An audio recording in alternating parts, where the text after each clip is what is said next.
Construction champions, it's your host, Ron Nussbaum. We're here for another amazing episode of Construction Champions podcast, where we're bringing on disruptors, we're bringing on leaders, we're bringing on people that truly want to move the industry forward, and we're doing this together. Today, I am excited about our guest. As usual, I'm fired up, I'm ready to rock and roll. Luke, how's it going today? Going real well, Ron. Doing awesome. Awesome, Today. It's man. Let's bright. get fired up. Let's rock and roll here today. So, Luke, why don't you tell all the champions out there about yourself and what got you here to today?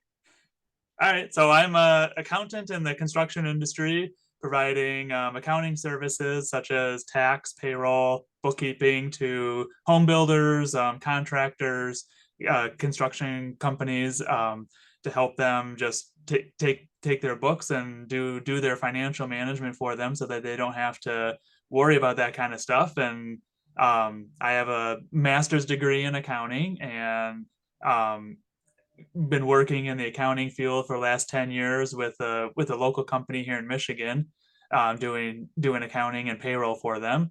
I've worked with a lot of the government entities here in Michigan, helping them with their large scale construction projects and helping them with the accounting for that. So I felt like when I started my own firm here in 2023, transitioning into the construction space was a no-brainer for me. Awesome. I love it. Me and Luke's got to know each other over the past year or so. And the funny thing is I left Michigan, and then that's when we met. So Luke's a great guy, and he definitely does have a heart for moving the industry forward. So I'm going to ask you the $1 million question, and that is, what makes a construction champion? Good question, Ron. What I think makes a construction champion would be would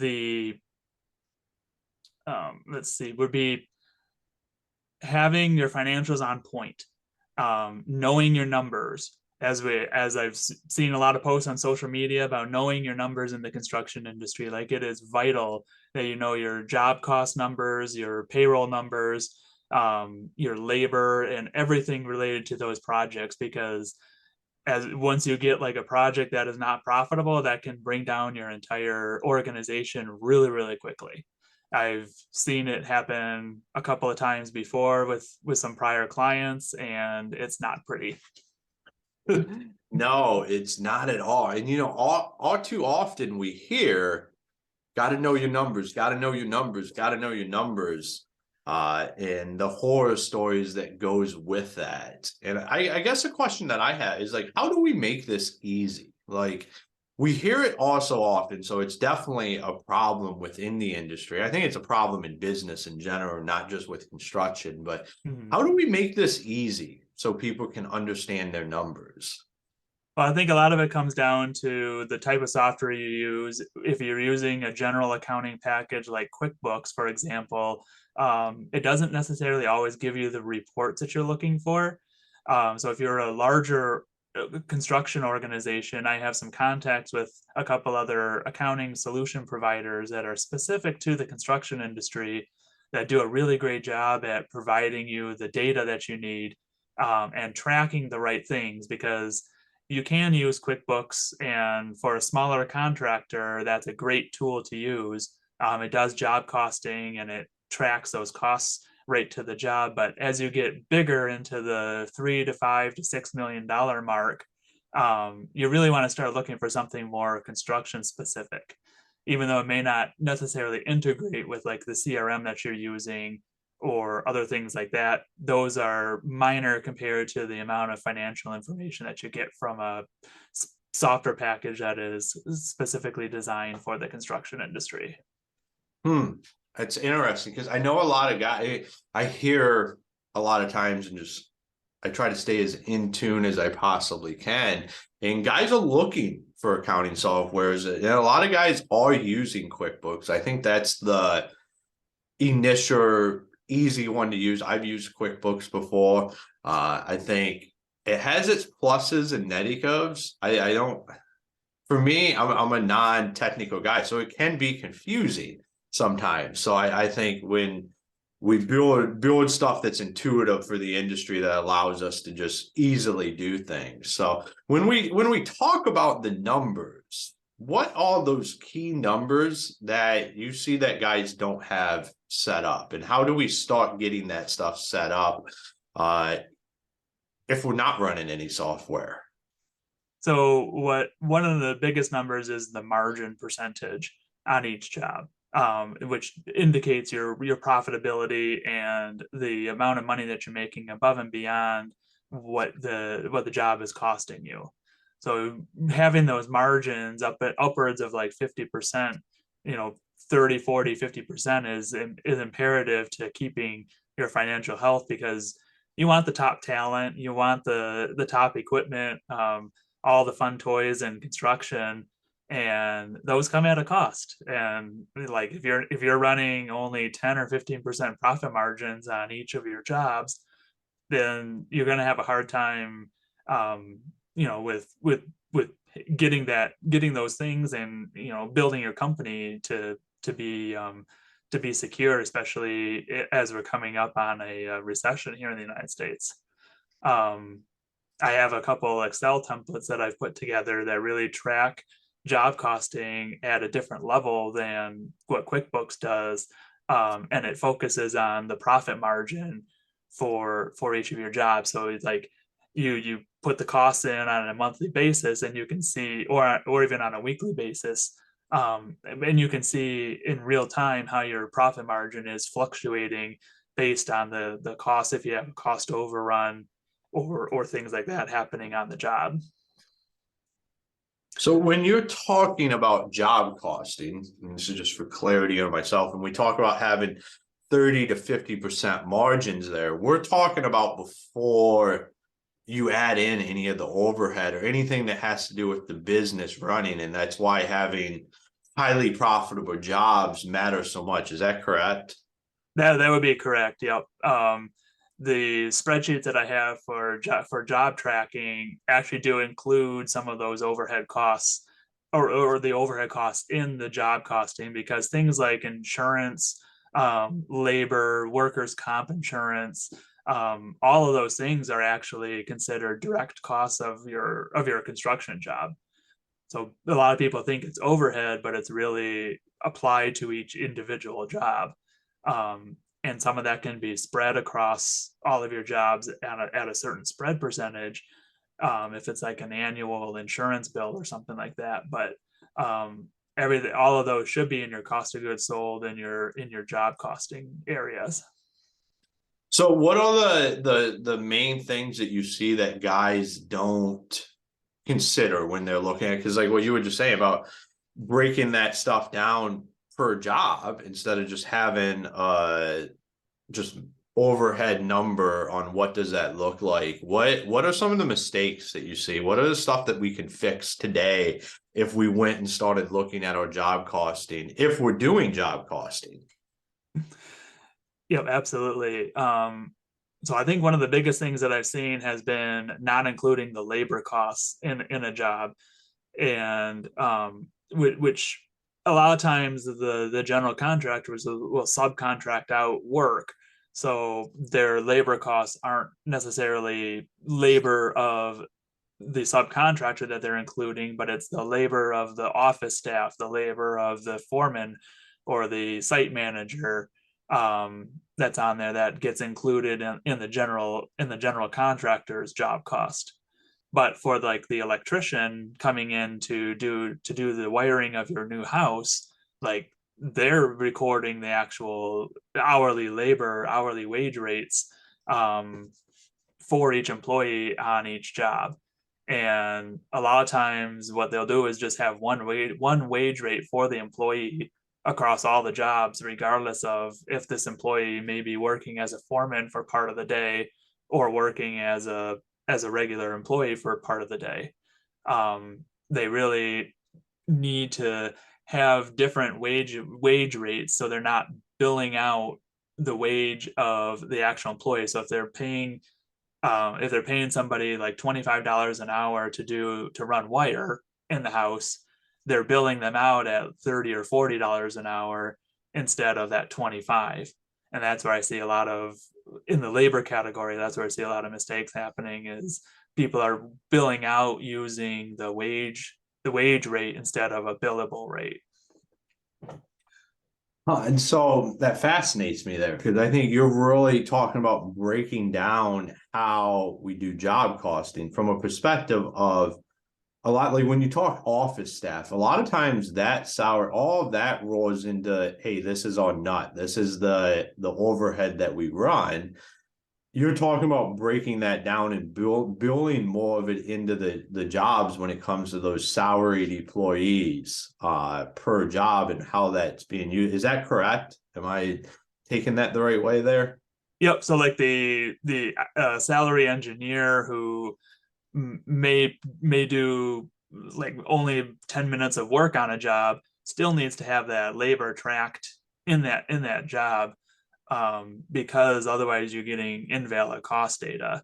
You want to have, even though they're an office staff, like the receptionist who answers the phone doesn't necessarily, that's more considered overhead. But more like the four people, the people who are doing the engineering work, or the more office back office work, still need to have their labor counted as the job, because otherwise your profit margins are considerably different if you include that labor versus including that in just overhead. So that fact, like I like that, because that you really start to get a lot more detailed and accountable result. Like you're feeding in, we create more data points. The more data points we put in, the better data we get out. And I think a lot of times we just take the route of saying, like, that's just overhead. That's part of that. As long as we run 50% margins on every job, it starts to take care of that. I mean, every business is different. It's what I love about this is the end of the day, the goal is to be profitable. Like, we started a business for a reason. You want to go fulfill that, whether that's all the toys or time with your family or vacations, or you want to providing for your employees. Like, you have to have a successful, profitable business. And there's different ways to get there, but everybody needs to go about it the best way for them to be able to get there. And the main thing is we have to track this stuff. Like, what are you doing to be accountable to accounting? Like, that's part of it. And I believe understanding your books and having a good grasp on this is a real ball mover for construction companies, because it's something where we've never really been known to be great at, but now there's great solutions out there to be able to get us over that hump and get us to where we need to go. So Luke, when you're working with contractors and builders, what's some of the pushback and problems, and how can we better be prepared to start working with an accountant for the first time? I think one of the biggest pushbacks is the cost of having an external accountant or hiring in an accounting professional to come into your business and run your books for you. A lot of the contractors that I've talked with are just either single person LLCs, or they're having their significant other do their books for them in the evening, or they're just doing the books themselves in the evening. And taking that workload off of their shoulders is an important step in growing their business and giving them the space to breathe so that they can focus on growing the actual sales or bottom line, or getting more jobs, and doing the things that they actually want to do instead of being forced to record the expenses every day or every week, record the bills coming in and coming out. There's lots of professionals who are more than happy to do that for you, and to take that off of your shoulders and take that burden off of you as the business owner. Yeah, I think, we don't start, most of us. I mean, I think there's probably a small percentage that start a business because they want to do their bookkeeping or they want to do the accounting like that. That's not necessarily why You don't hear very many guys say, man, I just really wanted to be involved with numbers. We want to create an environment where success can happen, and knowing this stuff and having this information. And nowadays, I think it's a lot easier than it used to be, because you have virtual companies. You have a way to get to people without just having to bring somebody in. So when you're ready to be able to bring somebody in or on, like, it doesn't have to be just going and finding an employee and everything that goes with that. It's, you can find a company that you work well with that can fill that void for you, and you can start to build that relationship. What are the things we should be doing to prepare? Say we're not ready for that, but one day we're going to be. And what are the things we can do to be setting ourselves up? So say when somebody like you steps in, you're not like, this is a real mess. We have to clean some of this up. What are the steps that guys can take that allows them to be doing a job that gets it done, and also sets them up for success down the road? Okay, I believe that, like, creating templates in Excel to track job costing at a more detailed level than what QuickBooks can provide is a good first step. The other thing that I also see as a mistake, going back to a previous question, is that a lot of contractors don't include equipment costs in job costing. You really need to, like, if you've got an excavator and you're running an excavator for 4 hours or 5 hours digging a basement, the cost to run that excavator should be included in your job cost, including the depreciation of that excavator. And that's another big area where I see people just putting that into overhead.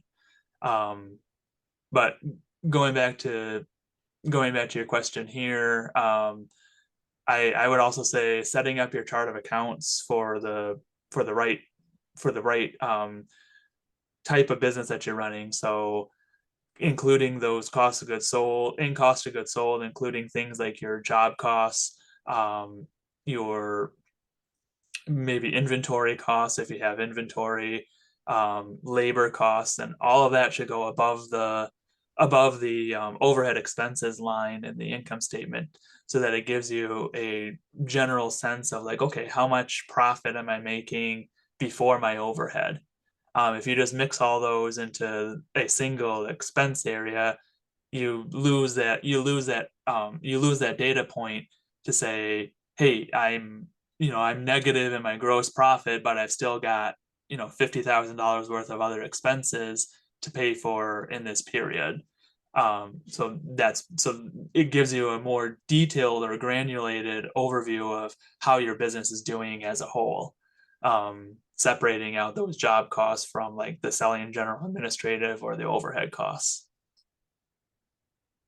Awesome. So, well, while you were saying that, you brought up equipment. So I have a question when it comes to equipment. What are your thoughts on owning equipment and renting it to yourself?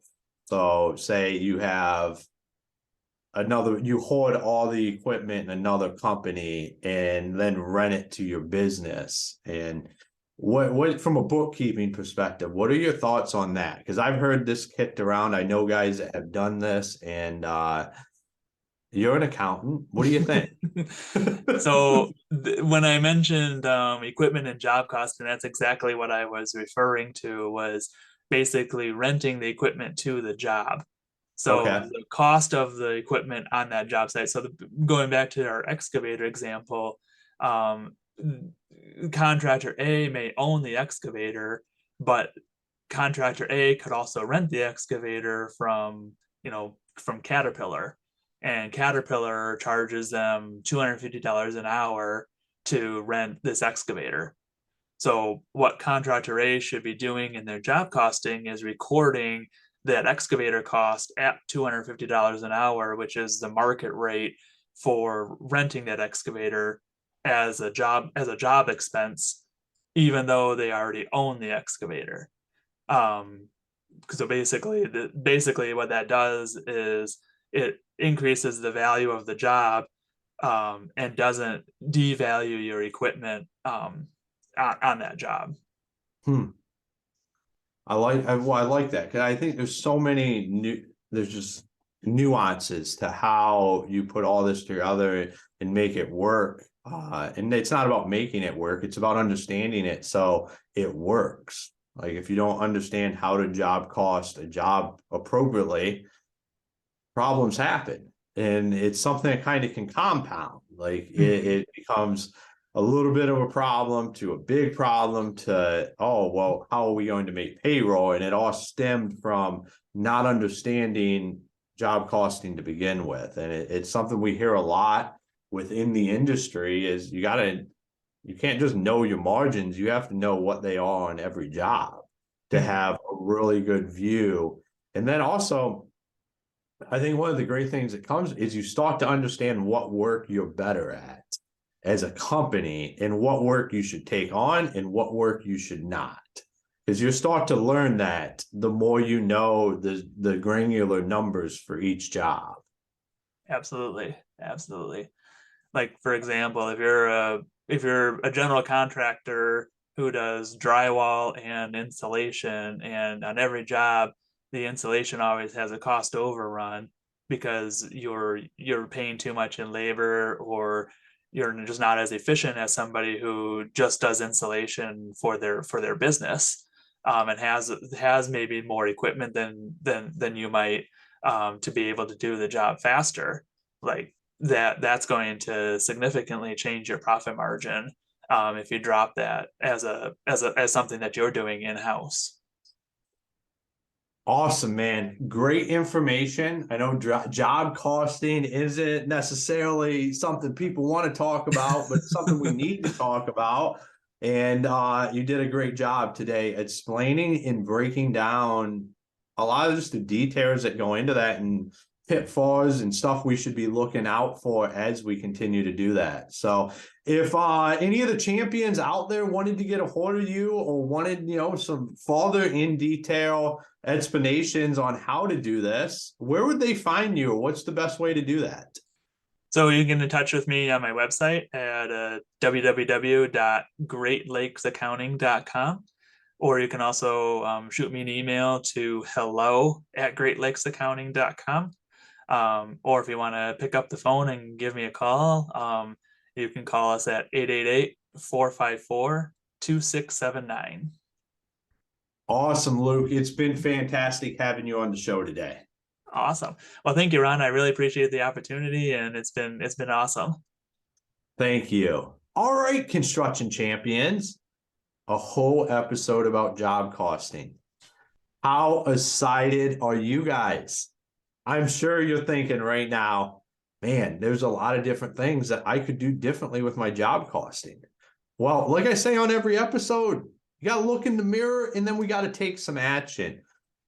I know for every listener out there, there's a golden nugget in this episode. And I want you to take that golden nugget and I want you to implement it. Luke said a lot of powerful things that are overlooked all the time when it comes to job costing and accountability and accounting. Take something, do it today, implement it. Say, hey, I'm not appropriately putting my labor into every job. Start doing it. Or here, even better yet, like, figure out what those numbers even look like.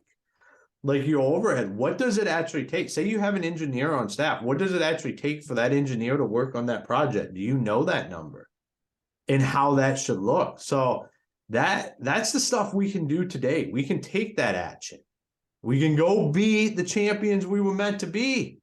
So, construction champions, make sure you go check out our Facebook Masterminds group, where we're connecting guests and listeners and everybody together as we continue to grow this community of champions that are moving the industry forward.